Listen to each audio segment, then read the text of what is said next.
pour venir résoudre des problèmes. Et deux fois, il y a la sorcellerie aussi derrière. Parce que vous devez comprendre que même deux fois dans une fratrie, tout le monde n'est pas forcément heureux de votre mariage. Voilà. Dans la famille, donc que ce soit même des oncles et tout, vous avez vos problèmes, que ce soit les difficultés, peu importe ce que vous allez traverser, vous devenez une seule chair. À la rigueur, vous fléchissez les genoux, vous regardez à Jésus. Quand vous invitez une troisième personne, généralement, il y a d'autres esprits qui vont venir et ça va faire occasionner encore des problèmes. Et c'est pour ça que des fois, parfois, on entend, il y a des divisions, il y a des divorces, il y a des séparations. Alors qu'un mariage dans le Seigneur, je vous garantis, peu importe les épreuves. Parce que bon, même dans le Seigneur, il n'est pas dit que le mariage, il n'y a que la joie. Hein. Il y a aussi deux fois, parfois, des problèmes, ça arrive. Mais la seule différence, c'est que quand on connaît la fondation, quand on connaît le fondement, on fléchit les genoux, peu importe le problème, je vous garantis, quand on se marie dans le Seigneur, il n'y a rien de mieux. Il n'y a rien de mieux. Moi, ça fait 22 ans que je suis avec mon épouse. Et quand je me suis présenté chez sa famille pour la marier, donc, ça fait 24 ans vraiment qu'on a commencé vraiment notre union. Mais nous nous connaissons depuis que nous étions enfants. Nous sommes connus à l'église, à l'école du dimanche. Donc j'étais l'ami de son grand frère. On se connaît depuis qu'on était gamin. On partait à l'école de dimanche. Et ce qui fait que peu importe les épreuves que nous avons pu traverser, quand on sait d'où on vient, quand on connaît le fondement, quand on connaît justement la fondation, on regarde à Jésus, je vous garantis, et c'est ça qui nous a aidés, qui nous aide à tenir jusqu'aujourd'hui. On peut passer par des tribulations, ça arrive dans tous les couples, mais quand tu sais que le fondement, c'est Jésus, tu ne vas pas chercher à divorcer, tu ne vas pas chercher à séparer, parce que ce n'est pas la volonté de Dieu. Et peu importe l'épreuve, tu regardes à Jésus, je te garantis, c'est ce qui fera que votre couple puisse aller justement de l'avant, d'où la nécessité d'avoir pour fondement Christ Jésus. Il n'y a rien de mieux que cela. Parce que même s'il peut arriver des perturbations, un vent violent, des épreuves difficiles, mais tant que le fondement, c'est Christ Jésus, je vous garantis que ça vous aidera justement à tenir. Parce qu'on ne se marie pas dans le Seigneur pour divorcer. On se marie pour la vie. Et c'est ça, le mariage dans le Seigneur. Donc tu ne peux pas venir à Christ Jésus, tu te maries avec des calculs dans 5 ans ou dans 10 ans, je veux divorcer, ça n'existe pas chez Dieu. On se marie chez Dieu pour la vie et tu es là justement avec une aide semblable qui est là pour t'épauler. Alléluia. Alléluia. C'est important. C'est important. C'est important. Parce que le divorce, dans un mariage des véritables chrétiens, ça n'existe pas. On ne se marie pas pour divorcer. Et Dieu, d'ailleurs, est contre le divorce. Alléluia. Amen. On va encore aller dans le livre de 1 Corinthiens 7. 1 Corinthiens 7, nous allons lire les versets 3 au verset 5. 1 Corinthiens 7.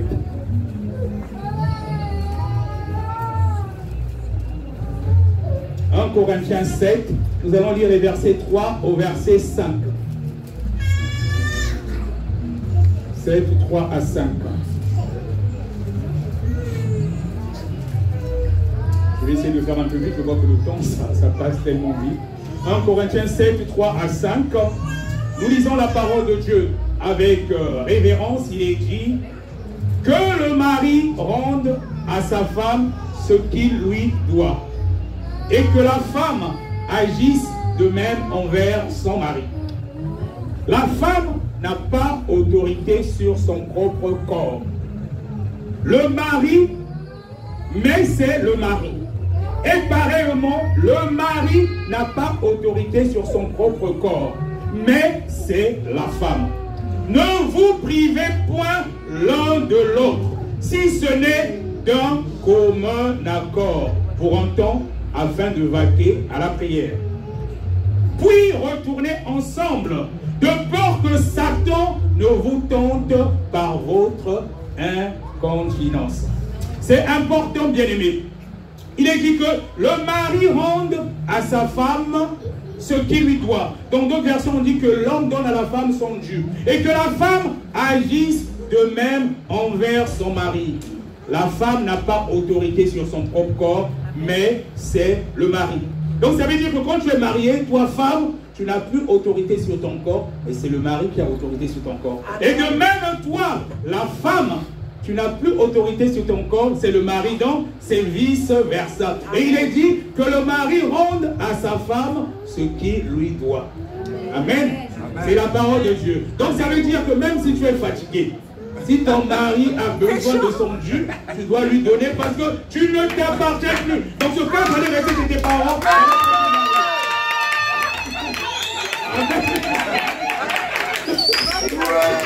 Amen. C'est la parole de Dieu, c'est pas moi. Il le dit. Il est dit que le mari rende à sa femme ce qu'il lui doit. Et que la femme agisse de même envers son mari. Parce que si tu ne respectes pas la parole de Dieu, c'est un péché. Donc si tu ne donnes pas à ta femme son dû, tu ne donnes pas à ton mari ton dû, c'est un péché.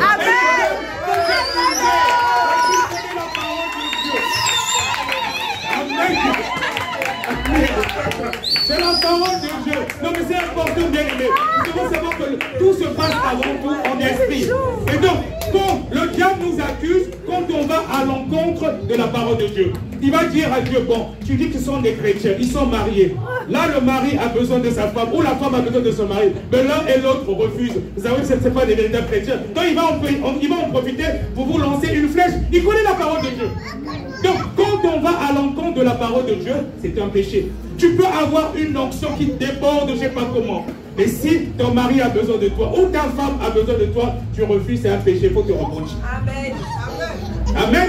C'est pas moi qui le dis, c'est la parole de Dieu. C'est important de le faire.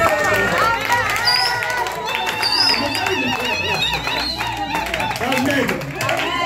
Et surtout, il est dit que la femme n'a pas autorité sur son propre corps, mais c'est le mari. Et pareillement, le mari n'a pas autorité sur son propre corps, mais c'est la femme. Donc quand tu es marié, tu n'as plus autorité sur ton corps. Ton corps appartient à ton mari, et le mari, ton corps appartient à la femme. Elle peut faire ce qu'elle veut de ton corps, donc c'est dans la parole de Dieu. Amen. Donc ça reste dans la parole de Dieu. Amen. Et là, surtout le verset 5, c'est important. Il est bien dit, ne vous privez point l'un de l'autre. Si ce n'est d'un commun accord, ça c'est important, si ce n'est d'un commun accord pour un temps afin de vaquer à la prière. Parce qu'il y a certaines servantes de Dieu de foi, elles débordent tellement d'onction. Et se disent non, moi j'ai tellement l'onction, et cette fois-ci je veux rentrer dans un mois de jeûne et prière, je veux atteindre une autre dimension, donc tu ne me touches plus.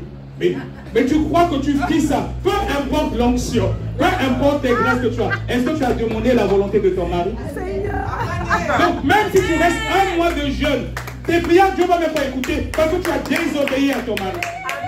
C'est puissant, c'est puissant. Peu importe l'onction. Sauf si c'est un commun d'accord. Tu dis bon, pendant un mois, je vais jeûner.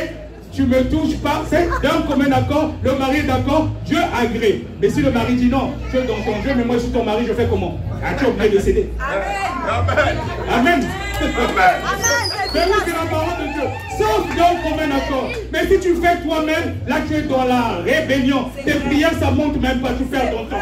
C'est efficace, c'est efficace. Même si tu as le temps, tu regardes que c'est Dieu, que c'est le diable qui agit. Parce qu'il va t'accuser par rapport à la parole de Dieu. Sauf si c'est d'un commun accord. Ou bien, tu restes dans ton mois de jeûne, mais quand ton mari a besoin de toi, tu cèdes. Amen. Amen. Amen. Et idem aussi pour la femme. Et c'est comme ça. Et nous devons toujours vivre, faire des choses en conformité avec la parole de Dieu pour éviter d'ouvrir justement les portes. Vous imaginez par exemple, admettons un serviteur de Dieu. Parce que moi là je parle du mariage selon la parole de Dieu. Les véritables serviteurs de Dieu. Toi la femme, tu es une servante de Dieu. Tu n'as que ton mari, tu ne regardes pas ailleurs. Toi le mari, toi la femme, tu es une servante de Dieu. Le mari, tu es un serviteur aussi de Dieu. Tu ne regardes que ta femme. La Bible déclare que quiconque regarde une femme pour la convoiter a déjà commis un adultère avec elle au fond de son cœur. Mais tu ne regardes pas ailleurs. Mais quand tu arrives au niveau de ton foyer, au niveau d'une vie conjugale, tu as besoin de ton épouse et te dis que non, non, non, non, je ne veux pas. Alors que toi, tu n'as que elle. Tu n'as pas le droit de regarder ailleurs au risque de pécher. Mais vous ne voyez pas que c'est la sorcellerie quelque part. Amen. Parce que tu ne regardes que ta femme. C'est pas comme les gens du monde où tu peux regarder, convoiter ce que tu veux, tout ça. Toi que tu n'as que ta femme. Et vous dormez dans le même lit, tu veux la toucher, dis non, ne me touche pas.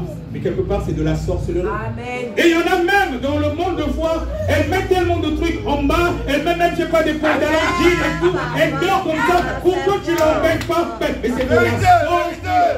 Si tu agis comme ça, tu es une sorcière. Il faut tu es une sorcière. Tu dois te repentir.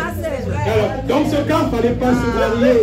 Dans le Seigneur, les choses ne se passent pas comme ça. Et quand vous agissez de la sorte, vous invitez les démons dans votre lit, dans le lit conjugal. Et ça veut dire, surtout pour des hommes qui sont faibles. Il y en a deux fois papa qui vivent le martyr. Il est avec son épouse et surtout beaucoup de serviteurs de Dieu. Tu es avec ton épouse, mais au lieu que ça soit un endroit où tu as besoin du repos, c'est la guerre, y compris dans le lit conjugal. Donc ça veut dire, et la femme dit, alors tu ne me touches pas. Entre-temps, j'imagine un serviteur de Dieu qui dit qu'il n'y a que la femme qui est là. Donc ça veut dire, indirectement, quand il y a le désir qui arrive, c'est comme si indirectement, elle te pousse par exemple à aller te masturber. Alors que ça c'est un péché, tu ne peux même pas le faire. Parce que tu dors avec ton épouse, mais elle te refuse de la toucher. Tu n'as pas le droit de regarder ailleurs et tout. Mais tu imagines que c'est de la sorcellerie. Donc si tu te comportes comme ça, ma soeur, réponds-toi. Le Seigneur Jésus qui est venu aujourd'hui, tu ne seras même pas sauvé. Tu ne seras même pas sauvé. Parce qu'il est dans sa parole et la parole de Dieu dit quand on se marie, on ne s'appartient plus. Amen. Gloire à Jésus. On va continuer encore avec Éphésiens 5, le verset 28. Éphésiens 5, 28. On va lire rapidement. Il est dit, Éphésiens 5, 28. C'est ainsi que les maris doivent aimer leurs femmes comme leur propre corps. Amen. Celui qui aime sa femme s'aime lui-même. Amen. Amen. Les maris doivent aimer leur femme comme leur propre corps. Ça veut dire que quand tu te maries, tu dois aimer ta femme. Tu dois aimer ta femme, tu ne dois regarder que elle. Pour toi, ta femme, c'est la plus belle femme du monde. Et tu dois l'aimer comme ton propre corps. Amen. Amen. Amen. Donc, tant que tu as ça en toi, tu te dis que ta femme, c'est la plus belle du monde. Tu peux regarder, même comme on dit souvent dans le monde, une bombe, ça ne te dit rien. Et surtout quand tu as les yeux spirituels, tu regardes des choses différemment. Amen. Quand tu n'es plus dans la chair, pour toi, tu considères que ta femme, c'est la plus belle du monde. Moi, ma femme, c'est la plus belle femme du monde. Amen. Amen. C'est efficace, c'est efficace. Donc quand tu regardes les choses en esprit, pour toi ta femme c'est la plus belle. Donc peu importe une beauté, là ça sera juste, je sais pas, charnel, mais quand tu vois dans le spirituel, tu dis non, elle ne vaut pas ma femme. Parce que tu regardes maintenant en esprit. Donc quand tu regardes des choses comme ça, ça t'évitera aussi de tomber dans la tentation. Peu importe les preuves, tu dis non, non, ma femme c'est la plus belle femme du monde. Je te garantis, ça t'aidera à ne pas tomber. Amen. Amen. Gloire à Jésus. Et on va lire encore dans Éphésiens 5, le verset 22 et 23. Éphésiens 5, 22 et 23. Il est dit, femmes, soyez soumises à vos maris, comme au Seigneur, car le mari est le chef de la femme, comme Christ est le chef de l'Église, qui est son corps et dont il est le sauveur. Ça c'est important, surtout pour les femmes chrétiennes. Peu importe, même si tu as bac plus 10, même si ton mari a bac plus moins 0, tu dois être soumise à ton mari. Ton mari, c'est lui le chef de la famille. Donc même si tu as, mettons, il y a des couples où par exemple, la femme est présidente de la République, le mari, tu n'as peut-être pas le même niveau intellectuel que ta femme, c'est pas grave, mais tu dois être dans le foyer, tu dois être soumise à ton mari, c'est la parole de Dieu qui lui dit, femmes, soyez soumises à vos maris, comme au Seigneur. Car le mari est le chef de la femme, comme Christ est le chef de l'Église, qui est son corps. Donc ça veut dire, si tu es en rébellion devant ton mari, Tu fais ce qui te passe par la tête. Tu ne demandes même pas l'avis de ton mari. Tu sors quand tu veux. Tu es quelque part, ton mari ne sait même pas où tu es. Tu es dans la rébellion. Peu importe les grâces que tu as, ta prière ne monte même pas. Quand vous êtes mariés, tu ne peux pas faire ce que tu veux. Comme certains couples, dans le monde, la femme, elle sort, on ne sait même pas là où elle est. Elle fait ce qu'elle veut. Non, non, non, non. Un couple chrétien, ça ne se passe pas comme ça. Tu dois être soumise à ton mari. Donc même avant de sortir, ton mari doit savoir quelque part où est-ce que tu es parti. Idem, le mari, avant de sortir, tu vas dire quand même à ta femme, soit je vais au boulot, soit je vais à tel rendez-vous. Mais si dans le couple, chacun commence à faire ce qu'il veut, non, c'est pas ça que nous dit la parole de Dieu. Amen. Amen. Femmes, soyez soumises à vos maris. Mais ça ne veut pas dire que la soumission, ce n'est pas la soumission dans l'esclavage. Non, ça ne veut pas dire ça. Parce qu'il n'y a rien de mieux qu'une femme qui est soumise à son mari, je te garantis. Ma soeur, si tu es soumise à ton mari, tout ce que tu vas lui demander, il va te donner. Tout ce que tu lui demanderas, un vrai mari, il va te donner. Parce qu'il voit, ah non, ma femme vraiment, elle a du respect, elle a la soumission. Mais une femme qui veut se mesurer à son mari, comme on dit, montrer qu'elle aussi, c'est elle qui veut t'affronter. Nous les hommes, on n'aime pas ça. Et quand une femme est dans la soumission, mais l'amour, ça augmente encore de plus en plus. Ça ne veut pas dire que c'est un esclave. Amen. Ça ne veut pas dire que c'est un esclave, non. C'est-à-dire qu'une femme, quand tu as une femme qui est soumise, mais à condition aussi que le mari ait un caractère par rapport à la parole de Dieu. Voilà, là je parle des couples chrétiens. Voilà, la femme, soyez soumise à votre mari. Même si ton mari est non-croyant. C'est-à-dire que si tu veux donner envie à ton mari de venir, de suivre ton Dieu, mais quand tu vas agir dans la soumission, il peut arriver que tu as un mari qui est violent, qui fait n'importe quoi, qui te bat même, mais tant que tu restes dans la soumission, même si c'est un mari qui est infidèle, au bout d'un moment il va dire oui, mais qu'est-ce que je fais là? Je vais ailleurs, je vais dehors, mais qu'est-ce que je vais même chercher là-bas? J'ai ma femme qui est toujours soumise, j'arrive à la maison, elle fait même la table, elle prépare à manger, peu importe ce que je fais, jamais elle se dispute avec moi. Au bout d'un moment, lui-même après, il va se dire, je vais même chercher quoi dehors. Et au bout d'un moment, et toi pendant ce temps, tu es à la maison, tu fléchis les genoux, tu intercèdes pour ton mari, il arrivera un jour, lui-même il va venir. Bon, vraiment chérie, pardonne-moi, je ne sais pas qu'est-ce qui m'avait pris, je me comportais mal, on doit maintenant repartir dans de nouvelles bases. Mais quand tu es dans l'affrontement, ça ne va pas marcher. Et c'est là justement l'intérêt de la soumission. Même si c'est un couple où le mari est non-croyant ou vice-versa, toi, tu fléchis les genoux, tu es soumis à ton mari. Il ne faut pas te dire que non, par exemple, toi, tu as beaucoup d'onction, que lui, il ne connaît pas Dieu et tout. Tu fais ce que tu veux déjà, tu es dans la rébellion. Même si le mari est non-croyant. Dans la Bible, il dit que la personne non-croyante est sanctifiée par la personne qui est croyante.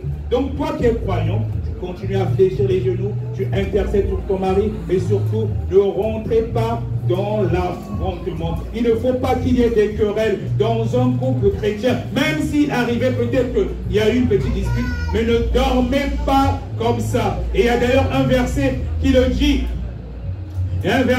dit, justement dans Éphésiens 4, le verset 26, il est dit, si vous vous mettez en colère, ne péchez point et que le soleil ne se couche pas sur votre colère. Alors, donc vous êtes admettés ou disputés dans la journée, vous partez dormir comme ça, monsieur et madame. Et s'il arrivait que tous les deux vous mourrez dans la nuit, ou sans vous repentir, vous ne serez pas sauvés. Parce que ça arrive dans les couples. Vous êtes énervé, vous êtes disputé, et chacun il va dormir et tu es en colère. Mais déjà même si tu pries, la prière ne va même pas monter. Ça ne sert même pas de prier parce que la prière ne monte pas. Quand c'est comme ça, avant de dormir, peu importe ce qui s'est passé dans la journée, tu cherches à faire la paix avec ton mari, tu cherches à faire la paix avec ton épouse. Et je vous garantis d'ailleurs même la meilleure façon d'être toujours dans la paix dans le foyer, c'est de prier ensemble. Monsieur et madame avec les enfants, peu importe les problèmes que vous pouvez avoir, vous faites un planning tous les soirs, à telle heure, vous priez ensemble, je vous garantis que ça aide à solidifier le couple et avec les enfants. Donc même s'il y avait des problèmes dans la journée, le fait de prier tous ensemble, cela solidifie encore le couple et ça permet aussi de fermer toutes les portes. Amen. Et c'est comme ça que se comporte un couple qui est dans le Seigneur. Amen. On va lire encore un verset dans Hébreux 13, le verset 4.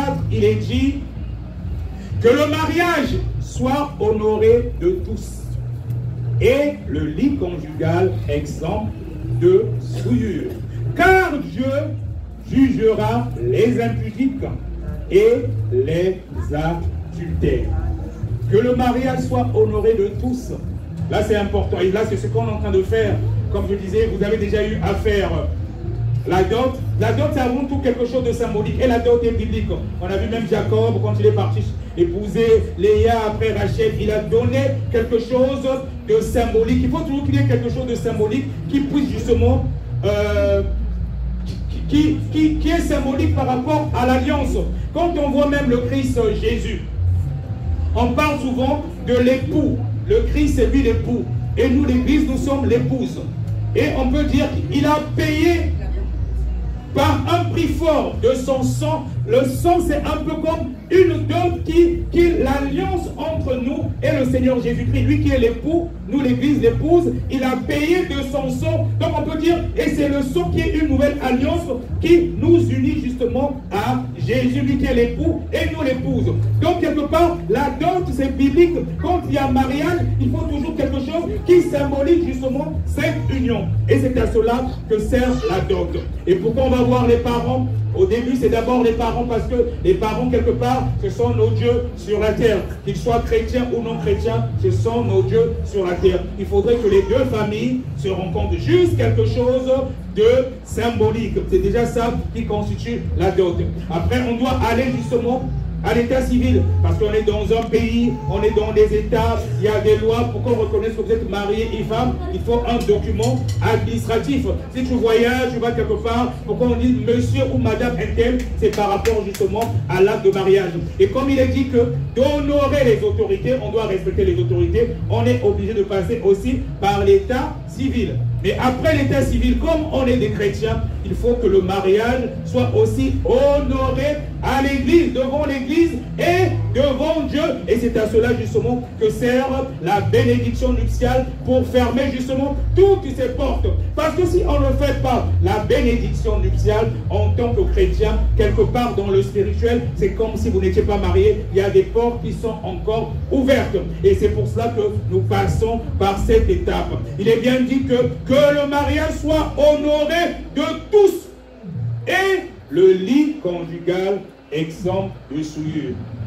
Comme je disais, le lit conjugal exempt de souillure, c'est pas seulement l'adultère, c'est pas seulement la convoitise des yeux. Il y a des pratiques quand on est un couple marié dans le Seigneur, dans la sanctification. Il y a des choses qu'on ne peut pas faire.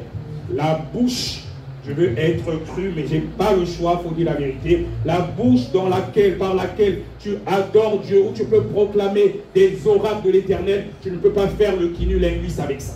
La bouche où que tu peux prier, tu fléchis les genoux, tu adores Dieu, tu ne peux pas tailler la pipe avec ça. Ce n'est pas des pratiques des chrétiens. Ça, c'est des choses qu'on fait dans le monde. Ça, c'est des pratiques qui ouvrent les portes, qui attirent la sirène des eaux, les maris de nuit, les femmes de nuit dans le lit conjugal. Que le lit conjugal soit exempt de souillure. Quand on est un couple chrétien, il y a des pasteurs qui ne disent pas la vérité aux fidèles. Moi, je suis obligé de te dire la vérité. Il y a des choses que tu ne peux pas faire.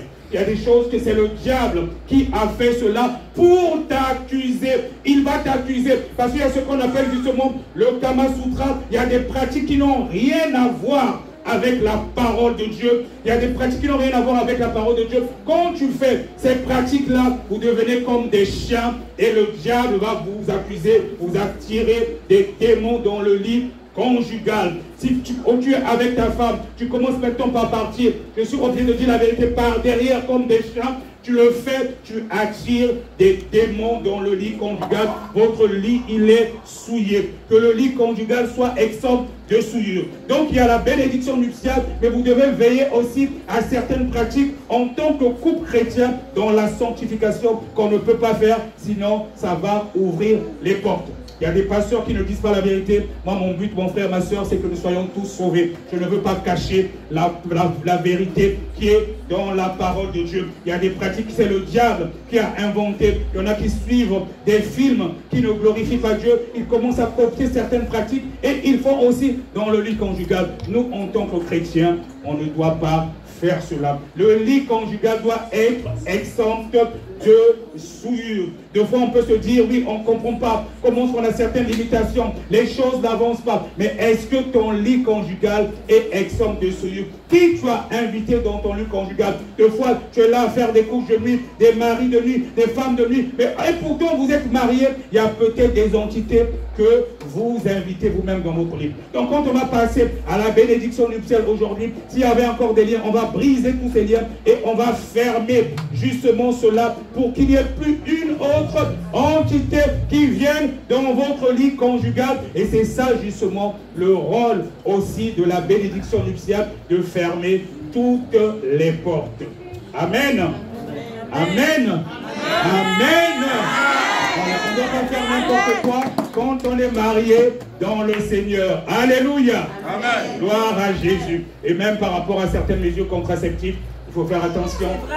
Il y a des pratiques même de coït interrompu. Les chrétiens, les véritables chrétiens, moi je parle des disciples de Jésus, ils ne font pas ce genre de choses. Les disciples de Jésus n'utilisent pas des préservatifs. Tout ça, ce sont des choses qui ont été mises en place pour que le diable, les démons nous accusent après. Donc il faut faire très attention, surtout dans la sanctification. Il y a des pratiques qu'on peut faire qui ouvrent les portes. Quand on est dans le Seigneur, dans la sanctification, il y a des choses que nous ne pouvons plus faire. Amen.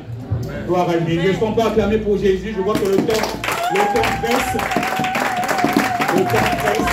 Et c'est important de dire certaines vérités. Parce qu'il y a des pasteurs qui ne veulent pas dire la vérité parce qu'ils ont peur de perdre des fidèles. Moi, je préfère, comme je dis, on reste même 5, mais au moins on est tous sauvés. Amen. Gloire à Jésus. Donc, on va inviter les couples qui vont être bénis aujourd'hui à avancer devant la sœur Yvette. Si tu peux aller prendre le... Voilà, c'est ça. C'est bon, je crois que c'est bon. Ouais, je crois que c'est bon. Comme ça, ils vont se mettre là. Donc finalement, on a deux couples aujourd'hui qui seront bénis. Devant pour la caméra.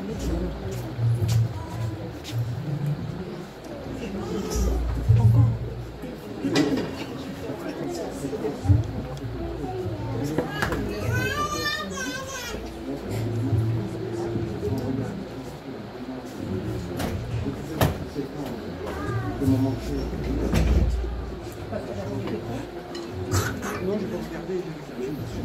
Donc vous allez vous mettre devant, vous allez vous regarder l'un à l'autre à genoux. Voilà. On va commencer d'abord. Comme il est dit que le mari doit être honoré de tous, donc que l'Église aussi approuve devant Dieu.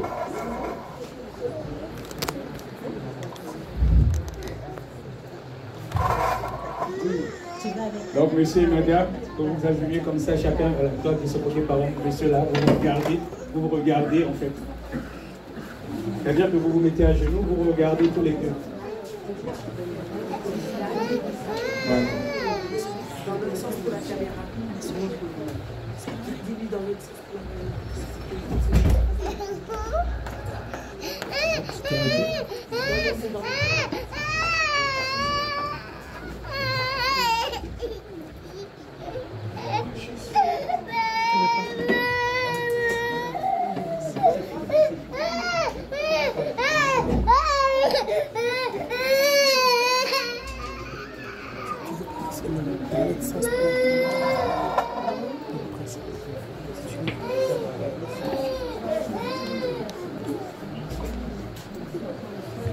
Alléluia, gloire à Jésus.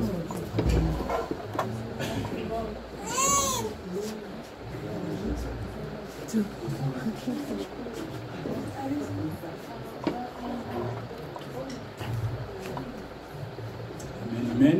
Amen. Alors je vais commencer à poser une question à Antoine. Antoine, tu vas se tutoyer.